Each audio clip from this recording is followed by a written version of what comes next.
Well, it started right here at our building with that letter that was posted within the last 10 days. Someone in this building infected with COVID-19. So needless to say, it's been very different around here. Fewer employees coming to this 6th floor building, and of course our social distancing. So today, the first day, full day of the Denver stay-at-home order, our Chief of Staff, Mark Crowley, and I decided, let's go downtown and see how different it is. So let's get in the car, head downtown, and we'll talk to you more from there.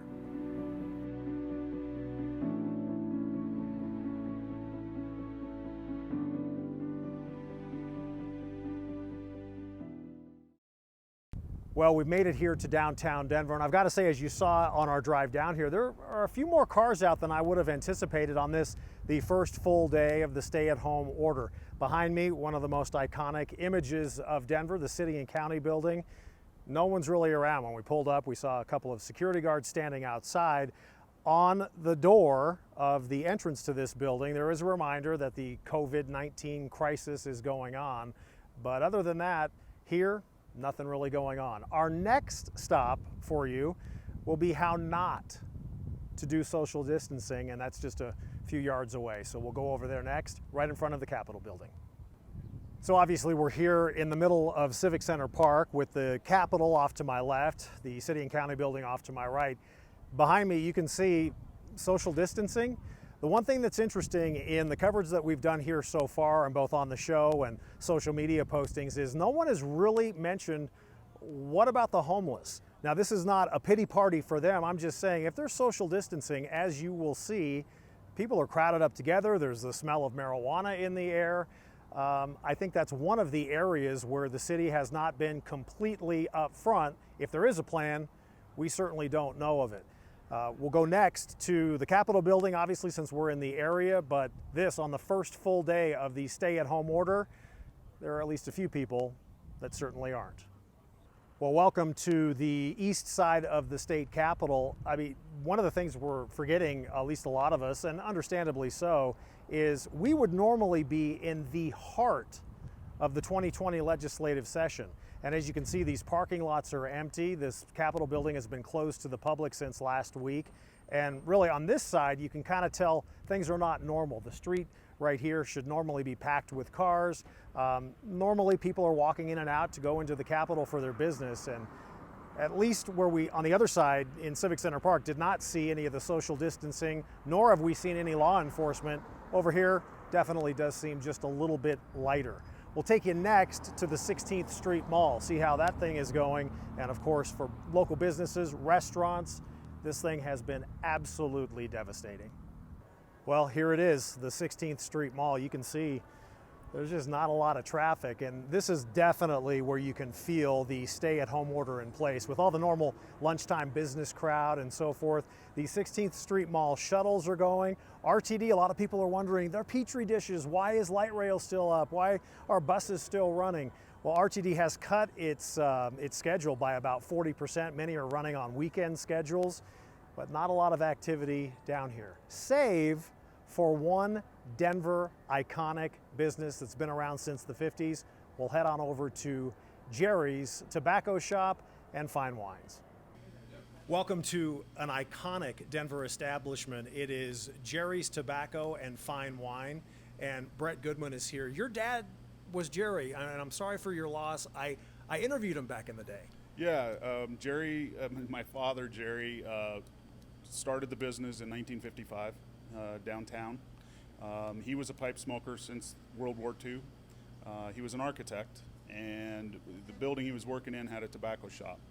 And he went in there one day to get his tobacco and was told, and this was in 1954, that the elderly couple was going to close the store. And he said, "You can't close the store, but why are you doing it?" And their answer was, "We want to retire, and nobody wants to buy a tobacco shop." So he went home and talked to my mom. He said, "I'm going to change careers." She says, "Okay, what are you going to do?" And he said, "I'm going to become a tobacconist." And she actually said, "What the hell's a tobacconist?" And so he went to the bank and borrowed the money that he needed and went and purchased the store the following week. You guys are really an iconic downtown destination, and I've shopped here don't tell my mom. But I've shopped here. This is now on Glenarm, just off of the 16th Street Mall. I got to ask you the obvious question why we're here is today is the first full day of the stay-at-home order. You guys are still open. Tell our listeners and audience why. Well, we, for the past 14 years, we have held a packaged liquor license. So we fall under the category of the essential as far as liquor stores go. Though we've been a tobacco shop for 65 years, we have now been a combination and for the past 14 years. So we've changed our hours and changed the amount of days that we're open, but we're going to take it a day at a time and just see how business is. So far, so good. These guys are at 16th and Glenarm on the mostly deserted 16th Street Mall. You're open, and listen, brother, I'm in this with you. I interviewed your dad back in the day.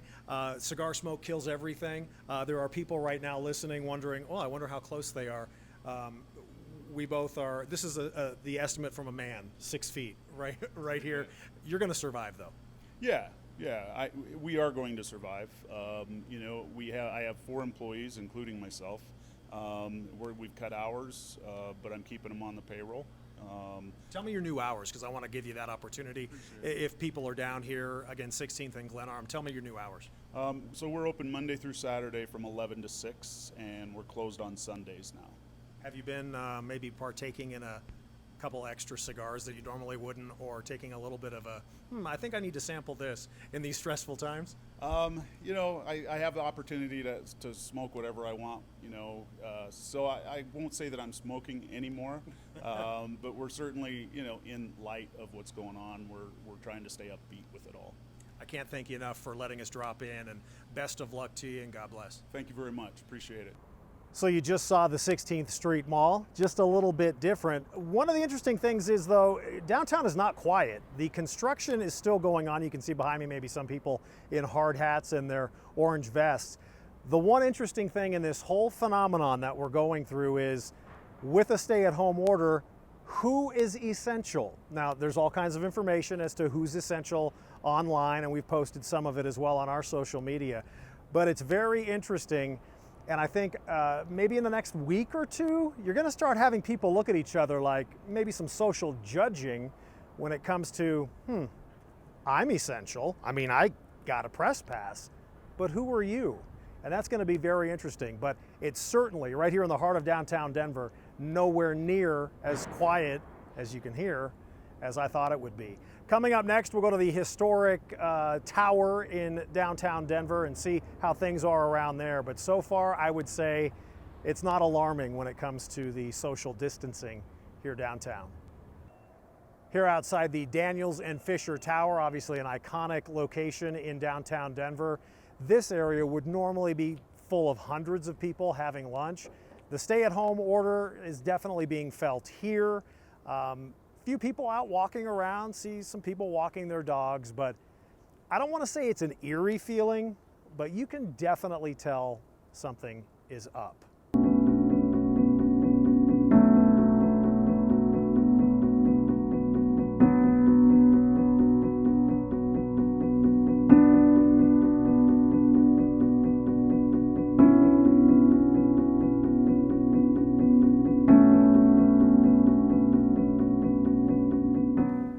Wasn't seeing Union Station just amazing, totally empty. It would obviously be completely full of hundreds of people around lunchtime, having their cocktails perhaps early or having lunch, business meetings, and it's just a ghost town. The economic impact here is just absolutely phenomenal.